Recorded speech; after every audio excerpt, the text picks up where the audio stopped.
बहुत समय पहले की बात है कि एक छोटे से गांव में मोहन और सोनपाल नाम के दो भाई रहते थे। एक दिन दोनों भाई काम की तलाश में राजा के दरबार में पहुंच जाते हैं और राजा से काम मांगते हैं।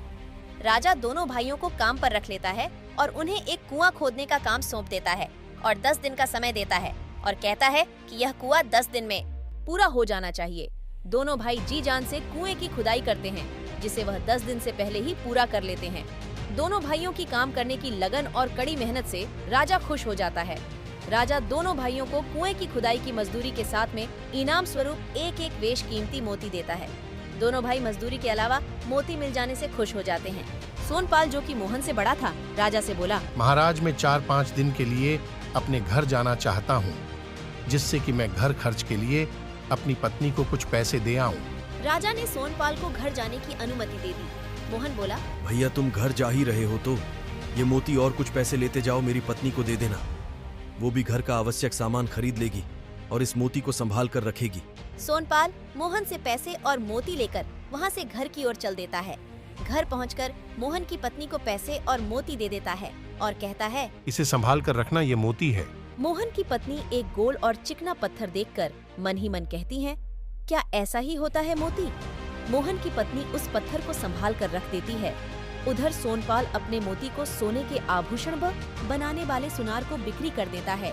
मोती की कीमत पाकर सोनपाल मन ही मन कहता है कि इससे तो मेरे परिवार के लिए 6 माह से भी ज्यादा दिनों के भोजन का इंतजाम हो जाएगा।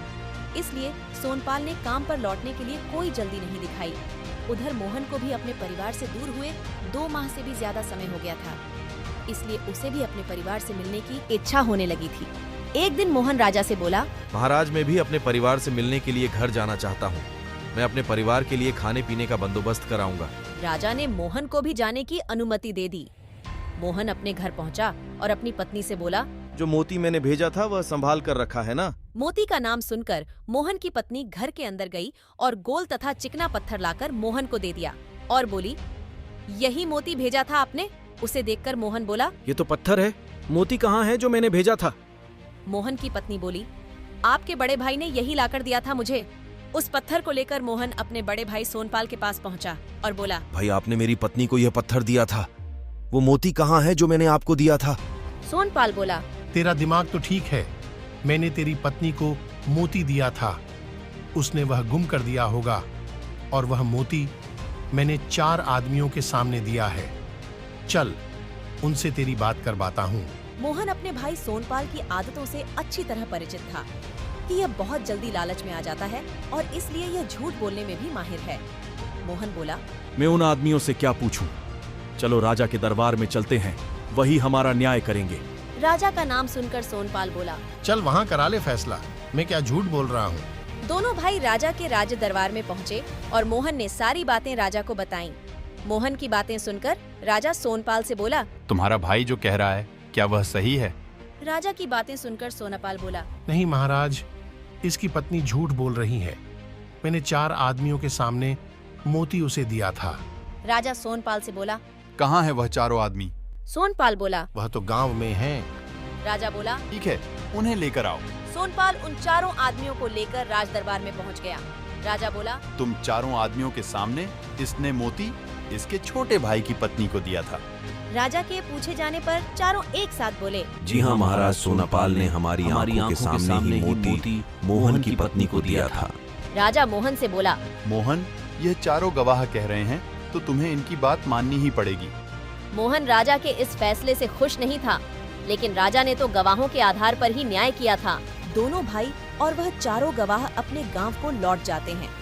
लौटते समय वह सभी एक जंगल से गुजर रहे थे, जहां कुछ चरवाहे अपने पशुओं को चरा रहे थे। उनमें से 2 चरवाहे भागे भागे उनके पास आए और उन सभी से बोले, हमारे साथ चलो, तुम्हें हमारे राजा ने बुलाया है। मोहन झुंझलाकर बोला, मैं पहले से ही परेशान हूँ, तुम और आ गए परेशान करने के लिए। तब वो दोनों चरवाहे बोले, तुम्हें हम ऐसे नहीं जाने देंगे, तुम सबको हमारे राजा से मिलना ही पड़ेगा। वह सभी उन चरवाहों के साथ चल देते हैं। वहां जाकर देखा सभी चरवाहे एक खेल खेल रहे हैं। उनमें से एक चरवाहा मिट्टी का ऊंचा टीला बना हुआ है, उस पर बैठा राजा का किरदार निभा रहा है। उसके पास 2 चरवाहे खड़े हुए सैनिक के भूमिका में हैं। 2 चरवाहे किसी बात पर वाद विवाद करके न्याय कराने के लिए खड़े हुए हैं। 6-7 चरवाहे प्रजा की तरह बैठे हुए हैं। उन सभी को देखकर राजा की भूमिका निभाने वाला चरवाहा बोला, आप सभी कौन हो, कहाँ से आ रहे हो और कहाँ जा रहे हो? उस चरवाहे की बात सुनकर मोहन बोला, मेरा नाम मोहन है और यह मेरा बड़ा भाई सोनपाल है। इसके बाद मोहन ने सारी बातें राजा के न्याय तक उस चरवाहे को बताईं।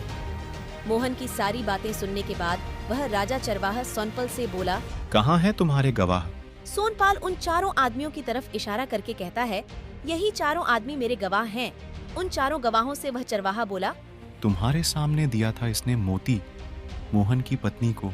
वह चारों गवाह एक साथ बोले, हाँ, हमारे ही सामने दिया था। चरवाहा राजा बोला, क्या तुम उसका नमूना बना सकते हो? वह चारों गवाह एक साथ बोले, हाँ, जरूर बना देंगे। उस चरवाहे ने उन चारों में से एक को अपने पास बुलाया और बोला, भाई उस तरफ जाओ, वहाँ एक गड्ढा है, उसमें पानी भरा हुआ है। उसमें से गीली मिट्टी लेकर मोती का नमूना बनाकर वहीं कहीं छुपा कर रख आना। इस तरह उसने 4 बार में चारों गवाहों से मोती के नमूने बनाने के लिए कहा और नमूना बनाने के बाद प्रत्येक गवाह को अलग अलग बिठाता गया, जिससे वह चारों गवाह आपस में बातें ना कर सके। चारों गवाहों के नमूने बन जाने के बाद वह चरवाहा बोला, अपने अपने बनाए हुए नमूनों को लेकर आओ और छिपा कर लाना। चारों गवाहों के नमूनों को देखकर चरवाहा राजा बोला, सोनपाल, जो मोती तुमने मोहन की पत्नी को दिया था वह एक था या 4? सोनपाल बोला, मोती एक ही था। इस पर वह चरवाहा बोला, जब मोती एक ही था तो यह नमूने 4 प्रकार के क्यों हैं? जिसमें एक नमूना फावड़े का है, एक नमूना सुराही का है, एक नमूना सुंदर सा हल है और एक नमूना लड्डू का है। मोती एक और नमूने 4। इसका मतलब साफ है कि तुम्हारी नीयत साफ नहीं है। तुम झूठे और मक्कार हो। तुमने अपने छोटे भाई के साथ धोखा किया है और ये चारों गवाह भी तुमने पैसे देकर अपने पक्ष में ले रखे हैं। मोहन का मोती मोहन को वापस कर दो, नहीं तो फिर तुम्हें और तुम्हारे इन गवाहों को हम दंड देंगे। और तुम्हारे ये चारों गवाह जिन्होंने आज तक मोती देखा भी नहीं है, इनमें एक लुहार, एक बढ़ई, एक कुम्हार और एक हलवाई है। जो यह काम करते हैं, इन्होंने नमूने भी वही बनाए हैं। चरवाहे का न्याय देखकर सोनपाल का शर्म से सिर झुक गया। वह उस चरवाहे से बोला, मैं लालच में आ गया था, मुझसे गलती हो गई, मुझे क्षमा करें। मैं आपको विश्वास दिलाता हूँ कि मैं मोहन का मोती मोहन को दे दूंगा। मोहन चरवाहे के न्याय से बेहद खुश था। घर आने के बाद सोनपाल ने वह मोती मोहन को दे दिया। कुछ ही दिनों बाद मोहन और सोनपाल के न्याय की चर्चा धीरे धीरे चारों ओर फैल चुकी थी। यह चर्चा उस राजा के कानों में भी पहुंच चुकी थी जिसने मोहन और सोनपाल दोनों भाइयों का न्याय किया था। राजा इस खबर को सुनकर एक दिन कुछ सैनिक अपने साथ लेकर और भेष बदलकर उसी जंगल में पहुंच गया, जहां पर वह चरवाहे रोज की तरह वही राजदरबारी खेल रहे थे।